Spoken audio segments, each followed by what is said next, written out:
Hello and welcome back to the Miss Axe's handwriting show.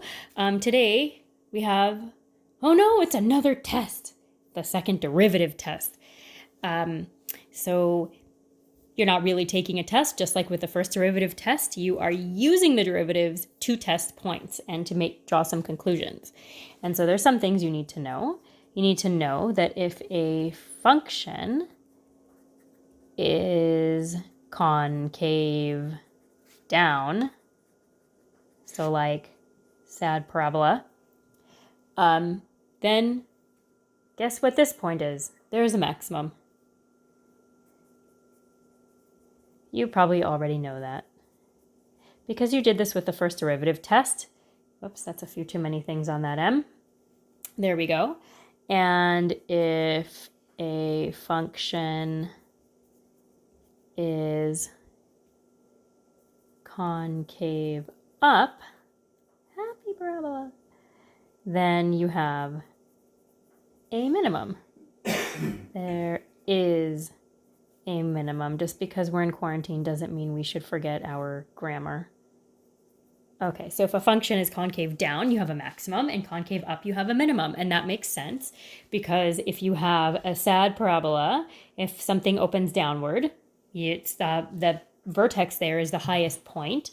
And if it opens upward, then the vertex is the lowest point. Now, of course, most of our functions aren't parabolas, but each part of the function can look like a parabola. So we can still talk about it, even if it's not a quadratic. And so the second derivative test, this is related to what the last video I made. The second derivative test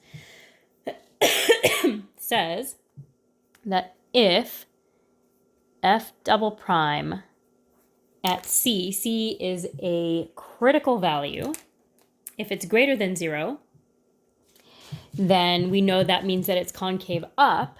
So then f at x has a relative minimum. In that year. So we have a relative minimum. If f double prime at c is less than 0, meaning it's concave down, then f at x has a relative maximum at c, comma, f at c. Now, that last assignment in the last video that was really, really long, we talked about how if the second derivative is positive, you're concave up. And if the second derivative is negative, you're concave down. So when you get that, think about this. Concave up gives you a minimum, and concave down gives you a maximum. And the reason that I'm saying that is that a lot of people see positive and they think, oh, maximum, because yay, we're happy about maximum for some reason. But it's really just concave up, which means it's a minimum, not a maximum. I'm sure there's like a Dr. Seuss book somewhere out there that I could probably make up or find. Maybe not. I'd probably have to make it up. That could talk about maximums and minimums. So now, what if the second derivative, f double prime at c, equals 0? If that happens, then actually the second derivative test, I'm going to call it SDT, fails. It fails. F. And you have to use the first derivative.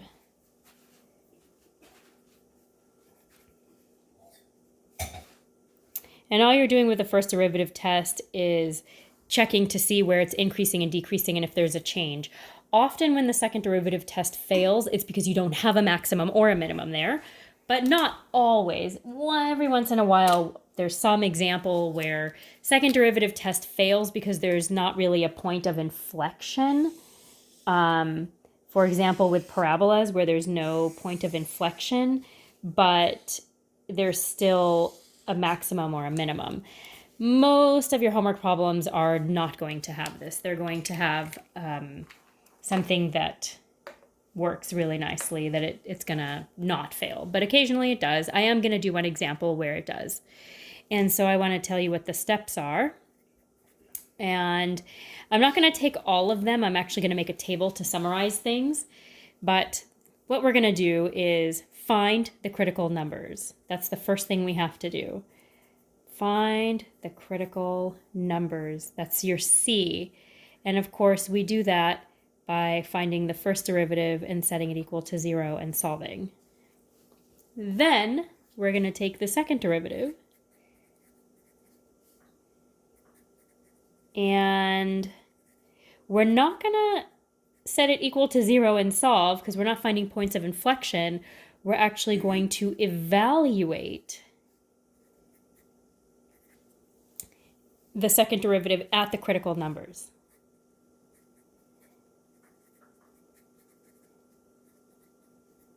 So in this way, we're not actually making intervals. We're not testing points in the same way that we were before. I know that before we made tables and we had intervals, we're not actually going to do that. We're not going to make tables. Well, we're going to make tables, but we're not going to be making intervals. We're actually going to plug directly the numbers into the second derivative. And so I will walk you through one polynomial example and or maybe two polynomial examples. I'm not sure if you have any trig in this because when I'm looking at my notes, it looks like I didn't do any trig examples or I didn't write any down, so it's possible that you don't have any. It's possible that they're all polynomial. If they are not all polynomial, you can still do it with trig, and of course I can always answer your questions at our class meetings. I'm going to turn the page because I know you can always pause if you need to and copy things down. So let's start with this function. It's f at x equals negative 3x to the fifth plus 5x to the third. And so the first thing I want to do is I'm going to find the first derivative and set it equal to 0 and solve it so that I can get my critical numbers. F prime at x is, I move the 5 to the front, that gives me negative 15 x to the fourth plus 15x squared. And I'm going to set that equal to 0 and solve it.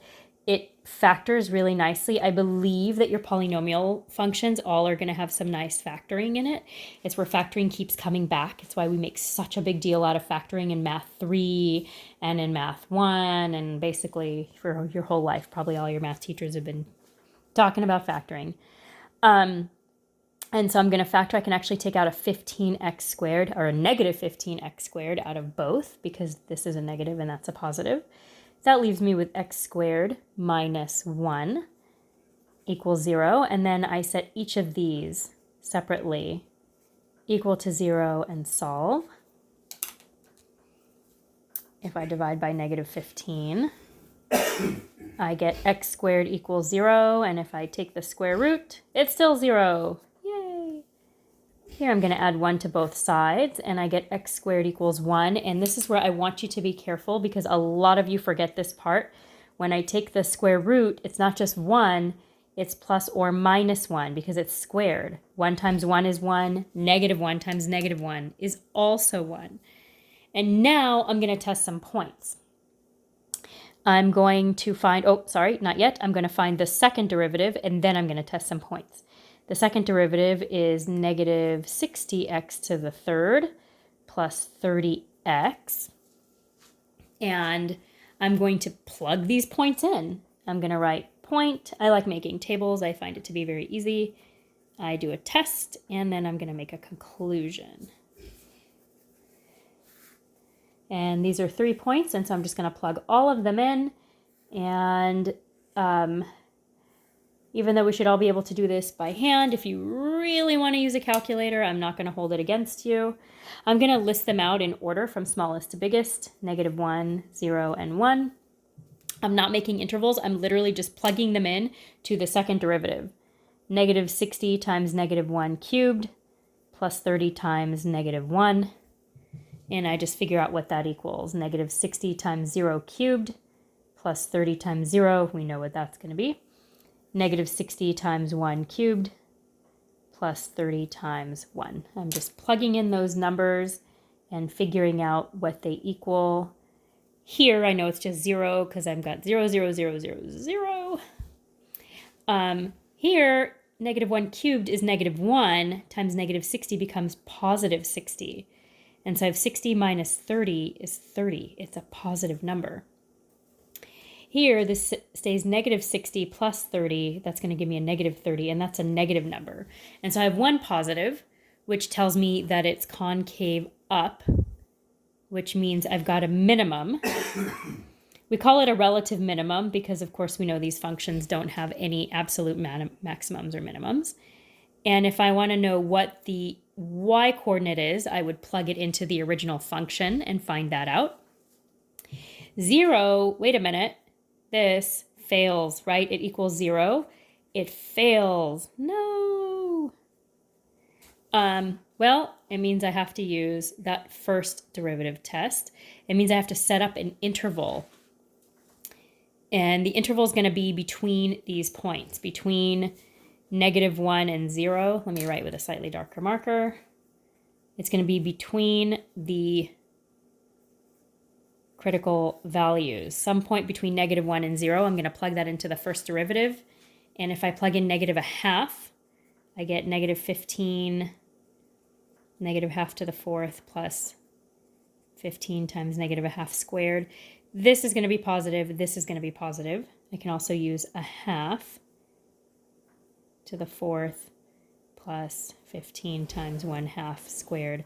I just pick some number that's between these two and between these two. The reason I don't look at anything smaller than negative 1 or use negative 1 is because negative 1 is actually already a maximum or minimum, which means that the derivative is going to equal 0 when I plug it in. I got it from up here, right? It's a critical number, so I don't use the critical numbers. It's not going to give me the information that I want. This winds up being positive because the 1/2 to the fourth is going to be smaller, a smaller fraction than 1/2 squared. And this will be positive also for that same reason, because these two are exactly equivalent. And so it means that it's nothing, right? It's not a maximum or a minimum. It might be an inflection point. I don't know because I'm not going to find that out right now. We're not doing that. I just know it's not a maximum or a minimum. Going back here, I see that's negative, which means that I'm concave down. And so this is a relative maximum at 1 comma whatever it is when I plug in the number to the original function. I'm going to tell you what they are. You don't have to. You can use a calculator if you want.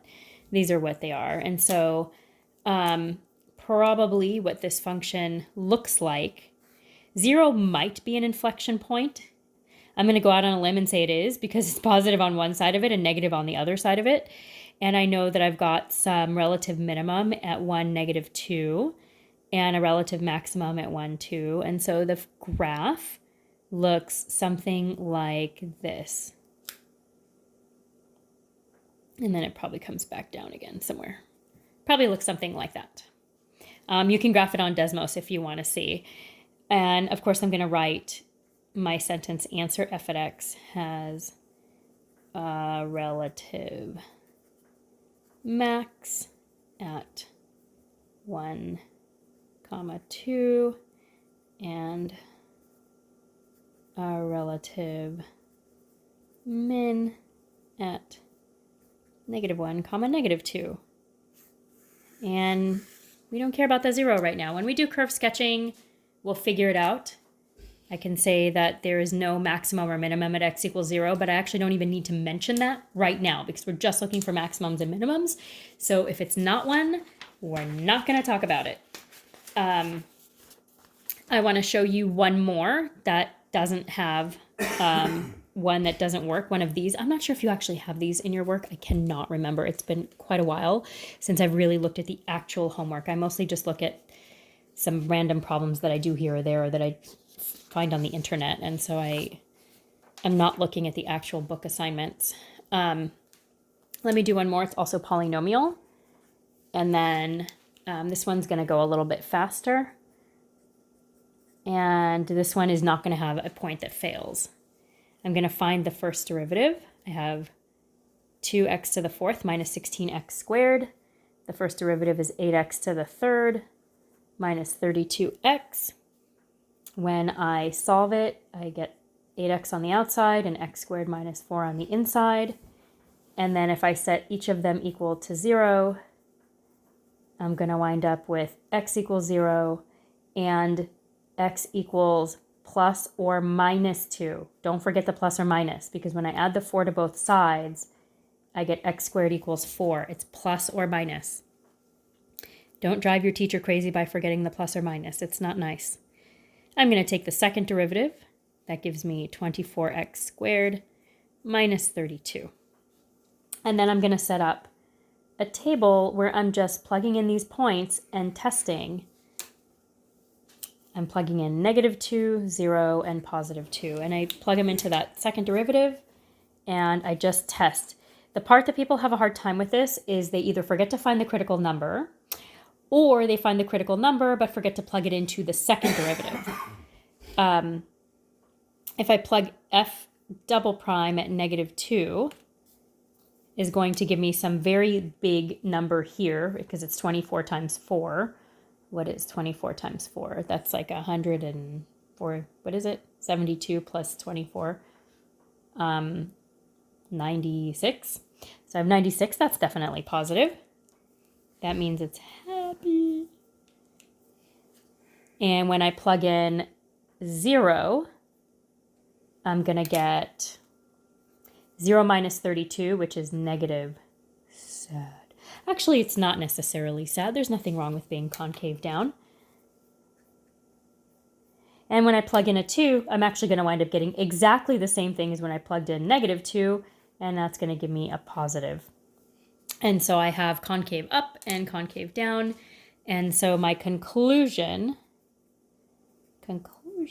is that f at x has a relative max at 0, comma, whatever it is when I plug in 0. In this case, it's going to be 0, 0. And it has two relative mins. Relative mins at -2, comma, whatever, and 2, comma, whatever. I will tell you what those whatevers are. They actually both happen to be -32. And I'm just telling you that. And if you want to plug it into the original function, you can, and you can find that out. But you can also take my word for it. I know I always tell you to figure it out on your own, but you can take my word for it on your own. And what you can do is check your answers on Desmos. If you graph it on Desmos, you can see where the maximums and minimums are, and that's a great way to check your answer. If you have any more questions or you want me to do more examples, please come to our class meetings on either Monday, Wednesday, or Friday at 1 p.m. And I really look forward to seeing you and speaking with you. And I hope that you have a wonderful, wonderful week. And remember that in order to submit your assignment, you're either doing the whole assignment and taking a picture and uploading it, or you are making a video or a Flipgrid of one problem that you explain in excruciating detail. There are already examples on Flipgrid of that, and there's also an example in, I think, 3.2 of a video explaining something if you're not sure. And as always, you can email me if you have questions in between, and I will speak to you soon. Bye.